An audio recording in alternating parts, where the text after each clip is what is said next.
Hey guys, how's it going? My name is Arlix and welcome to part 3 of my Dragon Priest Mask Collector's Guide. Now, sorry that this one took so long. It turns out that these masks were very hard to find. Now, the first elusive fuck is located somewhere in the nether regions of Skyrim. I suggest planning your route by going to Markarth and traveling southeast along the river. Then you will need to make a trek up a hill somewhere here. The place itself is called Valhum, and in there resides Havnarak. So to begin this magical journey, you proceed by shoving your testicles into the depths of this dungeon. The first thing you notice is a ghostly man sitting on a pile of shit awaiting for would-be adventurers to come help him find some vessels that are apparently needed to awake Havnarak. And upon talking to him, you will get the quest to go find the 3 of these vessels. Now, I'm not gonna lie, this dungeon took a good 2 hours of donkey smacking to complete. I will show you a very brief tour of this asshole, but if you venture here yourself, make sure you pack a hefty picnic, as you will be spending a good portion of the afternoon attempting to plunge the butthole of the hippopotamus. Now, first thing is you will run past the bedroom of Havnarak, where he is awaiting a true knight's first kiss, but running past it you will enter a hallway with a trap on the ground. Make sure to smack your penis on this plate a few times to show it who's boss, and do be warned, this dungeon is scattered with these traps, so keep an eye out. Next, you will enter a room and see the ghost of Havnarak. You can, of course, attempt to poke him with a limpy sausage, but as I've found, he will have none of that, so just proceed down to the ground and make sure not to fall into this trap like I did, where you will find yourself in a sticky semen-coated room, but don't fear, it's actually very easy to get out. Upon leaving, dispatch all enemies and keep going. At some point, you may encounter these hanging lanterns. Smacking them down provides the same potency as delivering 100 smacks of an armadillo wiener, and will surely clear out all foes. Here you will get another peek at Havnarak. Fear not, he can't touch you, but you can gently caress this knob until the wall loses its erection, and you can proceed to the first of the 3 vessels after killing off the enemy. Once you get the first vessel, go back the same way you came from and follow the path ahead. Eventually you will come to a bridge with an enemy on the other side and a locked door. Now you can open this door, but all I found in there were a few masturbating monkeys. If that's something you fancy, go right ahead, it's perfectly understandable. On the other hand, you can jump down and keep going further into the dungeon. After about a good hour of furiously whacking kangaroo scrotum, you will come to this door with a seemingly impossible way to get past it. Fear not, just pull this lever, show the air who's boss, then you can proceed through the door to find a second vessel, guarded by only the mightiest of foes. Once you grab the second vessel, go right and past the huge flaming walls, and after about 10 minutes and 31 goose nipples later, you will get to a room with a claw on a pedestal.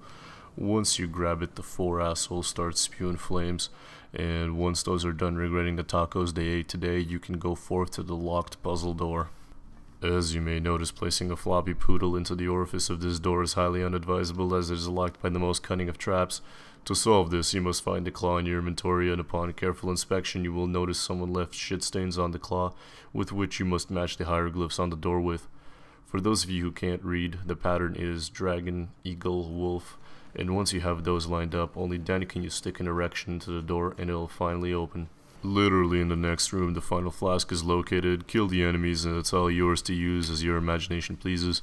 Even if that means milking a male giraffe, that's fine by me.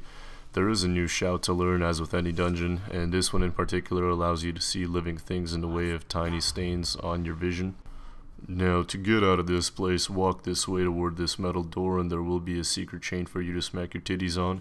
Doing so will open the door, and you will be led to a barred door, which upon opening leads you straight to the start of the dungeon. Once you return, you will see the ghost waiting for you. After you give him the vessels, he will instruct you to place your ass on the throne. This will of course make Havnarak very angry, and he will proceed to punish you with very painful electric blasts. Now, while looking for these masks, I did inevitably become super amazing at this game. I have 100 in illusion, which allows me to go invisible, and my gloves give me 30 times sneak attack damage, so I end up being more potent than an angry rhinoceros with a rusty pinecone. And of course I had no trouble in this fight. However, if you suck, then this guy is tough. But if you stay far away and hide behind stuff, you can take him down after a few minutes. Now, when you finally kill Havnarak, you will drop the 9th mask, which protects you from all types of sexually transmitted diseases. This mask is basically as useful as a waterproof towel. I don't even know who decided this mask was a good idea. Who even gets poisoned in this game? I don't know. Okay, so now to the final priest mask. This is the last dungeon you will need to dip your genitals into until you have collected them all. Your journey is about to end. This place is located near Rift and it's called Foralhost, and to get here you want to go around this mountain range to find a path filled with bandits that you can slap your willy on. Now when you get here there will be a guy who will need some help with this dungeon. He will give you a quest conveniently to kill the dragon priest, so why not just kill two birds with one smack of a goat sausage. Okay, so after you have listened to this guy's life story, you can proceed to the dungeon. Now, I found this dungeon to be as straightforward as trying to mate a hippo with a poodle. If you're having trouble with this place, maybe this mask isn't really worth your time, but I think the only tough thing about this place is it's riddled with enemies.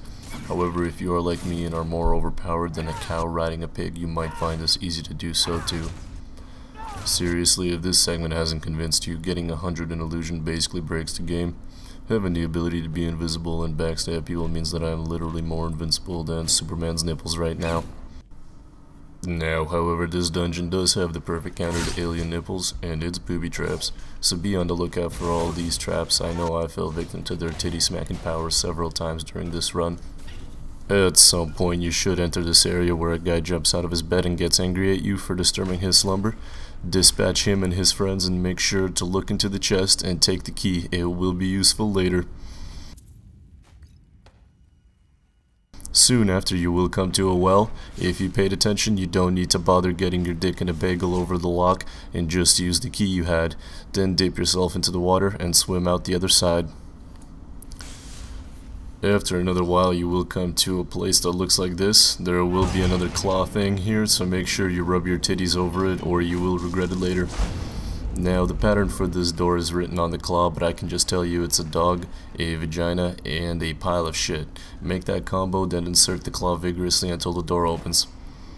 And now you are here. I made the mistake of running up to the priest and had the entire goon squad of skeletons come out and proceed to kick my ass. However, being basically invincible, I managed to win that fight. Also, using traps against the enemy is a tactic that I've learned from the Himalayan monks. It's very powerful and you should always use it to win the fights. Eventually I got the guy and he exploded into a big pile of shit on the floor, and looting him I took the final mask called Rat God. This mask will allow you to go all night long, giving you a stamina of 70 points. This will surely wow all the ladies in your life, and coupled with the Heaven Rack mask that protects you from diseases, you won't even need to worry about where you found these ladies. And that is the last of the masks. The only thing left to do is leave this dungeon and get the final, most powerful Dragon Priest mask. Now to get the final mask, go back to Labyrinthian and shove your titties into the altar from where you found the first wooden mask. Don the mask to teleport back in time, and then place all the 8 masks into the altar. The dragon head will open up, giving you Honoric, the 10th and final mask. Now, Honoric has a unique ability. This mask will heal you and summon a buddy to help you out in combat when you are low on health. So, if you ever decide to pick a fight with the giant on a fine summer morning, you won't get your shit kicked in as fast because this will heal you and spawn a ghost whom I can only assume is Honoric himself to distract them. And from what I understand, he is pretty powerful and can summon creatures himself, turning the battlefield into a barnyard clusterfuck on a Thursday evening, and giving you enough time for you to gain your composure and prepare your anus for a beating. Thank you for watching my Dragon Priest Mask Collector's Guide. If you missed part 1 and 2, they are right here to click on. Please comment and subscribe if you enjoyed this video, and I will see you next time.